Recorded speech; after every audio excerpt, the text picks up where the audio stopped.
hang it up, hang it up. I'm not being biased.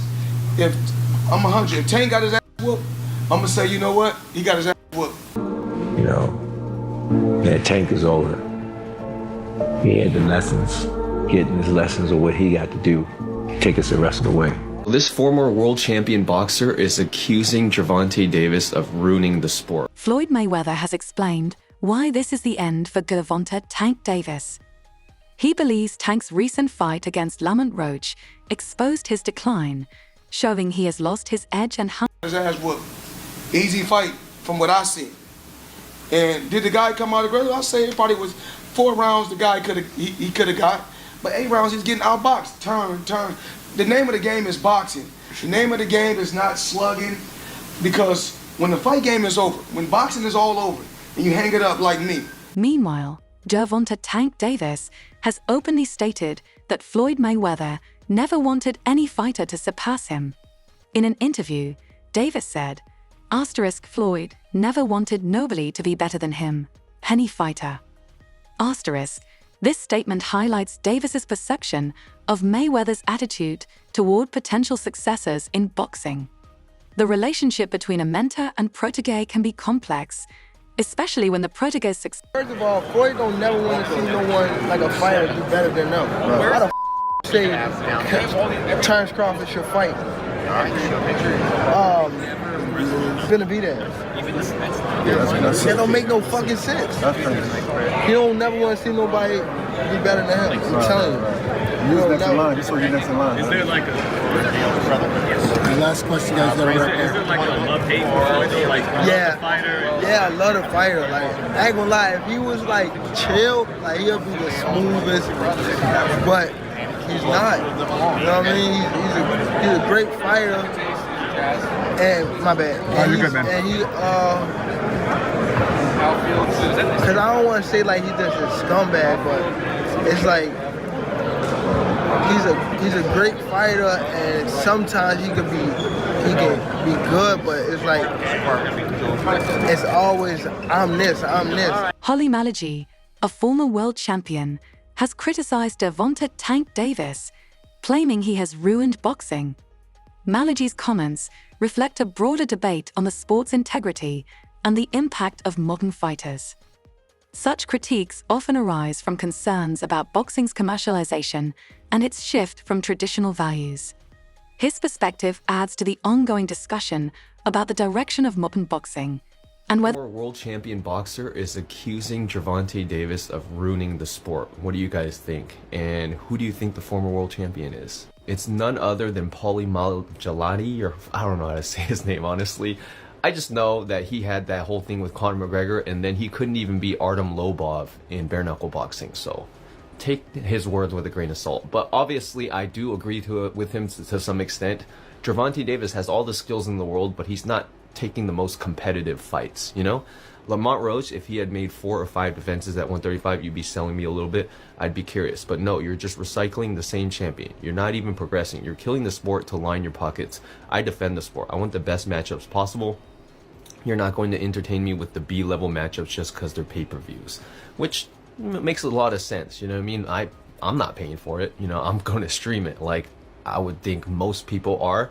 But yeah, Gervonta Davis, I wouldn't say he's ruining the sport. I think Floyd Mayweather ruined the sport because every boxer after him just wants to get the easiest fight with the most. Experts suggest that Floyd Mayweather was jealous of Gervonta "Tank" Davis, indicating possible tension in their relationship.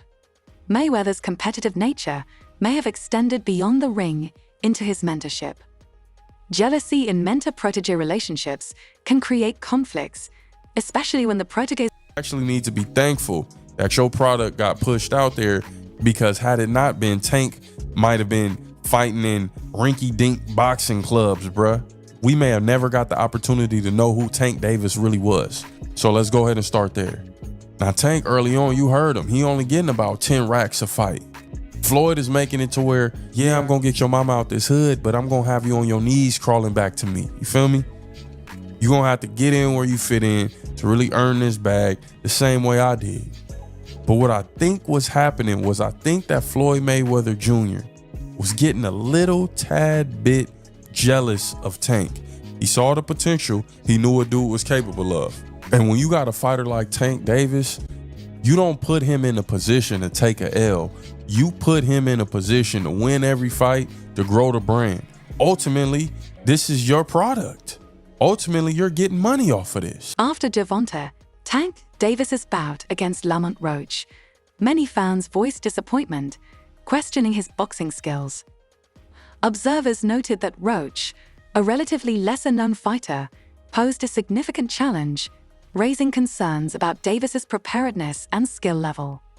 This unexpected performance gap has sparked discussions about his training, focus, and future in the sport, prompting fans and analysts to reassess. Tank Davis versus Lamont Roach goes to a majority decision draw, with Tank retaining his WBA lightweight title. Now, I did not score this fight a draw. I had it 7-5 to Lamont Roach. I thought he had the ring generalship and effective pressure. He was landing the jab and effective combinations.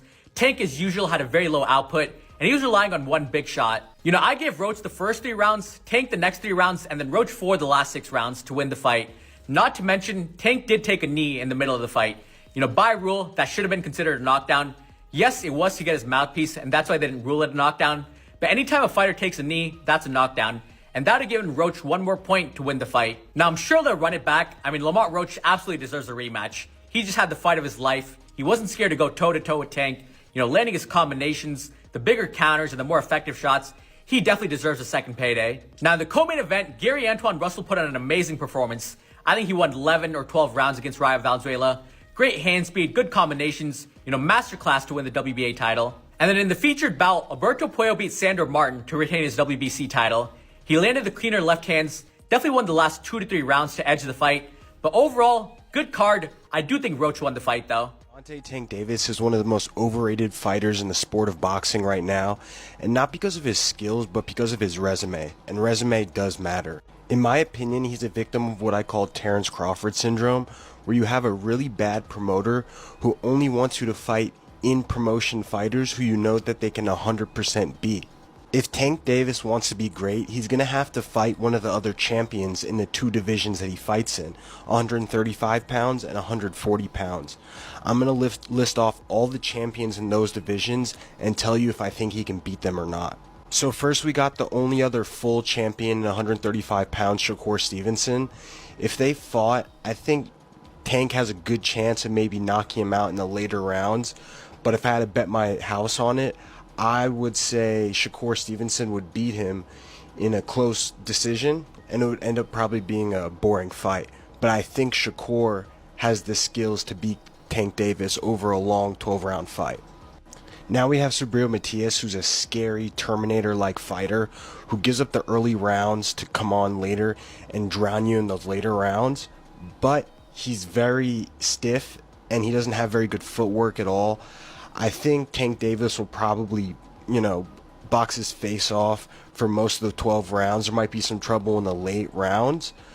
But if Tank can stay out of trouble, I think this is one of the few champions that he would beat, but I don't think he would fight him. The boxing community has noticed a double standard in career moves. When Floyd Mayweather left Bob Arum's promotion, it was accepted. But when Gervonta Tank Davis wanted to leave Mayweather Promotions, he was called disrespectful.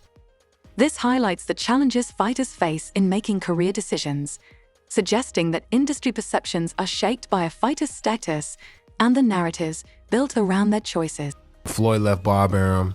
It's good for them to do it and become their own boss. And then if another guy does it, it's not good for the sport. He's disloyal. And what's wrong with Tank saying he want to be his own boss? And honestly, I've been there. The relationship between them two is very toxic. It's a toxic relationship. It's up and down and up and down. And I'm not going to elaborate to everything that I know, but it's a very toxic relationship. And that's why when I tweet stuff, I don't tweet often, but when I tweet, I may fire off 50 tweets in the day. And that's why when I tweeted certain things about the relationship, Tank retweeted it because he knows. Like, I'm not just going to say what it is. It's a very toxic relationship. It's back and forth, and I think it will serve him best to go and be his own boss. Gotta do that. A lot of people don't know that what Floyd do. He said. So you feel like it was a sub, like he was subbing you, like he was going at me. He was going at me, and I knew for sure he was going at me. That's why I went at him. There's no reason for me to go at Floyd. Yeah, that's what I was thinking. Cause I feel like y'all got, I would say love hate, but it's been like the last interview you showed them love. This week it was whatever. But is that sometimes like, you know, is it just like big bro, little bro seeing things different, or what is it to you? No, Floyd don't never. He felt as though I'm at that point where as though I passed him. And I'm doing it at a young age. Wait, like when Floyd was 29, you'll see, bro. Yeah. That deal that I'm talking about. Yeah. Oh, that's a part of the deal. He don't know about that yet. But that's bigger than his deal. Damn. Wow. And I'm just releasing This is it. exclusive. That's exclusive. Bigger than Floyd deal? Yeah. Tank no cap, nigga. That's a lot of bread. Adrian Broner revealed that Gervonta Tank Davis confided in him about his dissatisfaction with the support he received. Broner stated he couldn't share details until Davis spoke publicly. This suggests Davis may have felt uneasy about aspects of his career from the start. Such discontent can affect a fighter's performance and mental well-being, emphasizing the need for a strong support system. No, I haven't talked to him about it, but we talked about it before. You know, we talked about it a few times, but you know, now that he is doing his own thing, I hope the best for him, and I hope he's as big as the world. I don't care, you know. I just want to do good. He keeps alluding that there was something wrong there, that he wasn't happy with the support that he was getting. You know, is there something there from what he's saying, from what your relationship with him? That's not really for me to come out and talk about. You know, I'll wait until he's comfortable with saying and letting people know his business. But you know, now that he's on his own, you know, I hope it Lord. A lot of you guys are talking about what Gervonta Tank Davis said, talking about him pricing himself out, saying that he won 150 M's for his rematch with Ryan Garcia. Y'all want to know what I think about that whole video? It looks like Gervonta is on the outskirts. Listen, man, where everything is happening, dude, all these fights are being made over there. It just looks like Gervonta is on the outskirts looking for the perfect op. But at the same time, talking about how big of a brand he is, how much of a product he is, how much he's worth, 150 M's, you know what I mean? I get all that, but here's the thing. What I've been trying to say, us as boxing fans, we're very satisfied with the product we're getting. We get a lot of crazy matchups. And I'm gonna tell you this again, the money isn't in the superstar, it's in the matchups. Case in point, Devin Haney, a product by himself, many people, it's proven that he's not a big pay-per-view star, right? But Devin versus Ryan Garcia is a big fight. Devin versus Teofimo Lopez is a big fight. You get what I'm saying?